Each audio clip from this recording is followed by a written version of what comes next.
दोपहर बच्चों, आप सभी ठीक होंगे? क्या आप लोगों ने पाठ को पढ़ा? अच्छे से उसे पढ़ते रहिए ताकि उसे अच्छे से समझ सको, क्योंकि कई बार क्या होता है, पाठ के बीच में से क्वेश्चंस पूछ लिए जाते हैं, पीछे के ना पूछ के बीच में से पूछ लिए जाते हैं, कुछ पंक्तियों की व्याख्या जाती है।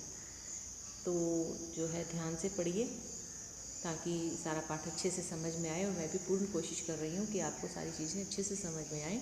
जहाँ पर भी किसी प्रकार की कोई समस्या लगती है, कोई दुविधा लगती है, तो आप उसके बारे में मुझसे बोल सकते हैं।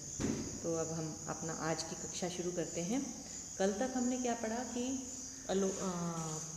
मुंशी वंशीधर जो हैं अपनी पढ़ाई लिखाई पूर्ण करने के बाद नौकरी की तलाश में घर से निकलते हैं, और उनके पिता जो हैं उनको ऐसी नौकरी, ऐसा पद चुनने की सलाह देते हैं जिससे कि उन्हें ऊपरी कमाई हो, क्योंकि उनका क्या मानना था कि मासिक वेतन तो पूर्णमासी का चांद है जो घटते घटते लुप्त हो जाता है, और वेतन मनुष्य देता है, ऊपरी आय जो है वो ईश्वर प्रदत्त होती है।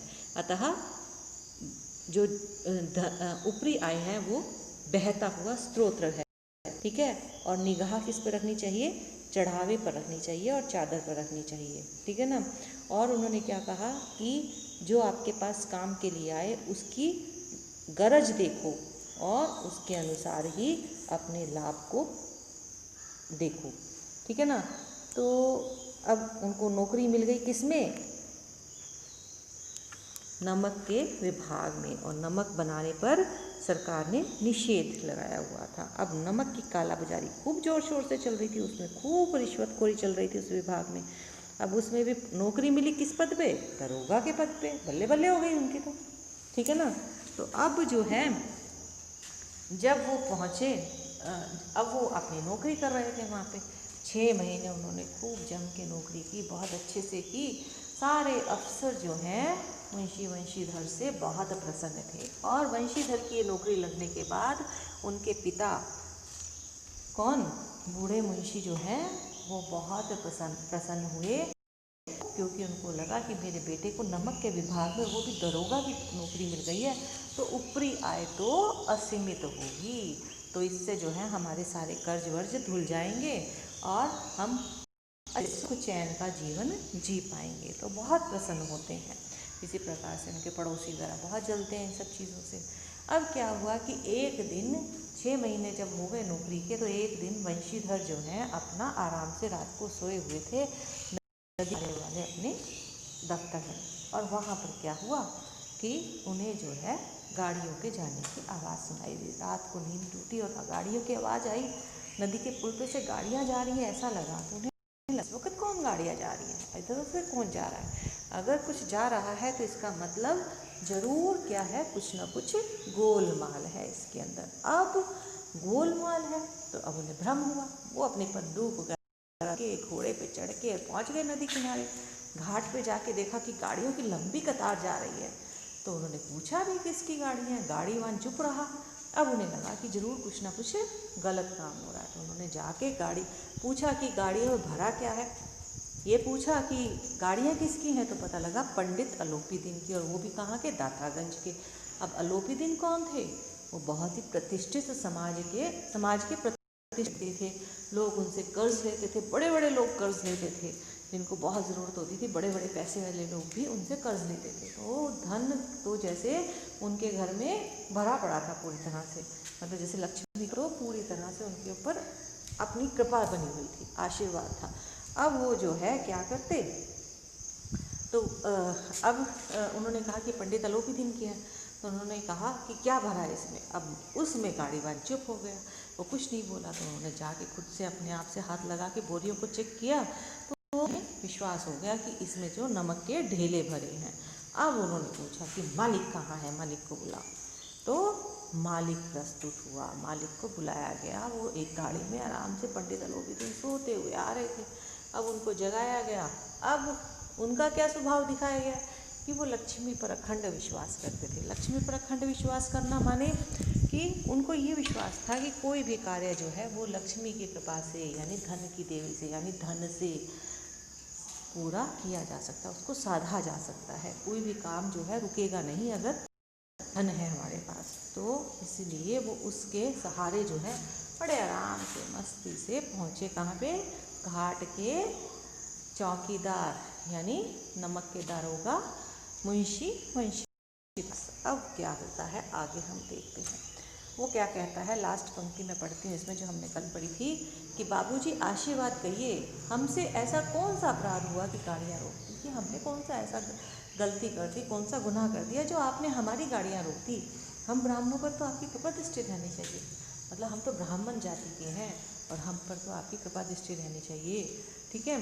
तो वंशीधर रुखाई से बोले, सरकारी हुक्म, कि सरकारी हुक्म से मैंने आपकी गाड़ियाँ रोक दी। पंडित लोपीदीन ने हंस कर कहा, हम सरकारी हुक्म को नहीं जानते और ना सरकार को, हमारे सरकार तो आप ही हैं, हमारा और आपका तो घर का मामला है, हम कभी आपसे बाहर हो सकते हैं।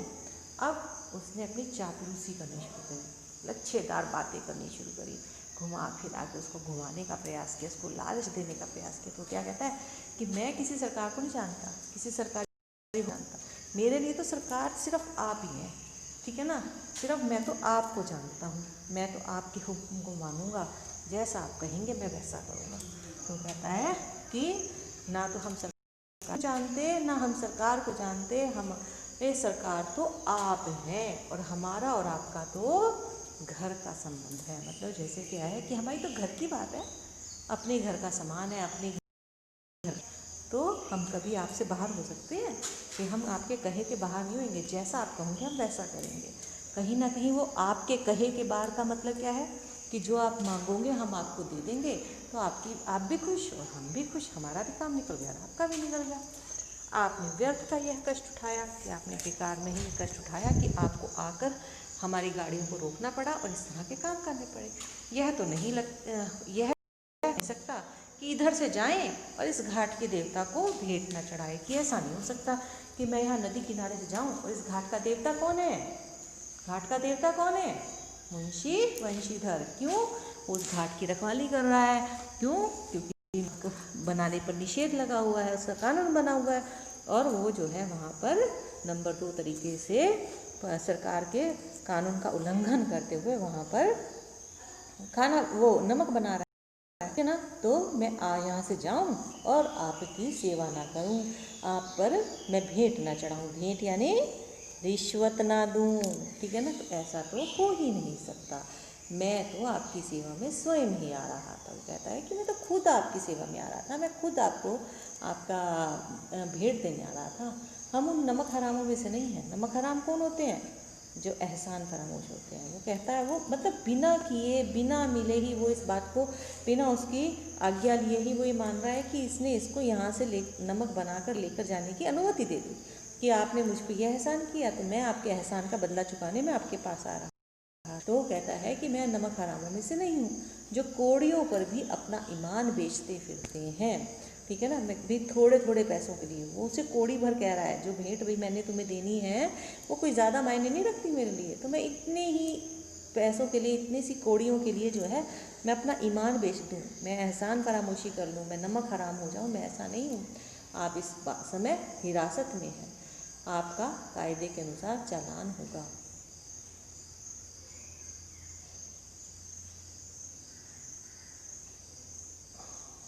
सॉरी बेटा, गलत पढ़ा गई। आपने व्यर्थ का कष्ट उठाया, यह हो ही नहीं सकता कि दशाएं ठाड़, मैं तो आपकी से स्वयं आया था। वंशीधर पर यहाँ पर मैं इस बीच में एक लाइन छोड़ गई और मैं उसे गलत एक्सप्लेन कर गई।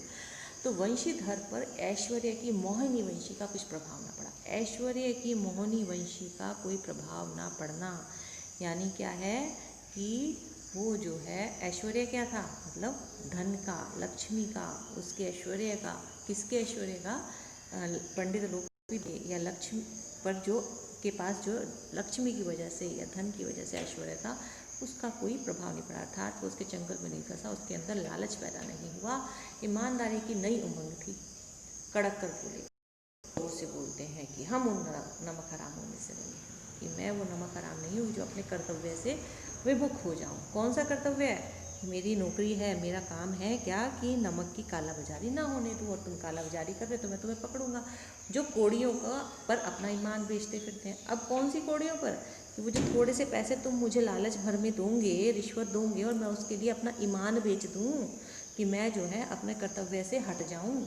आप इस समय हिरासत में हैं। तो उसे कहते हैं कि तुम जो है इस वक्त कौन?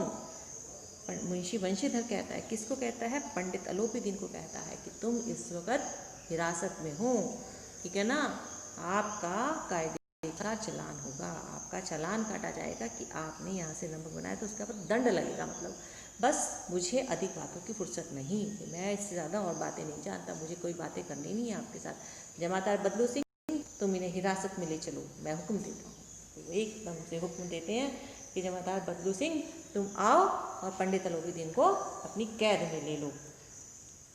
पंडित अलोपी दीन स्तंभित हो गए, वो बड़े हैरान हुए, बड़े हैरान होके बोले। भाई उन्हें हैरानगी क्यों हुई? भाई उन्हें हैरानगी इसलिए हुई कि वो पैसे के लालच में नहीं आया। भाई मैं तो इसे पैसे देने की पेशकश कर रहा था, और मुझे दातागंज के पंडित अलोपी दीन को कैद करने चला है, इसको अपनी हिरासत में नहीं, जानता नहीं मैं कौन हूँ, और इसको पैसे की मोहनी भी नहीं कुछ कर पा रही, कोई असर नहीं दिखा रही। तो बड़ा हैरान हुआ, गाड़ी वालों में हलचल मच गई। अब गाड़ी वाले बड़े हैरान हो गए।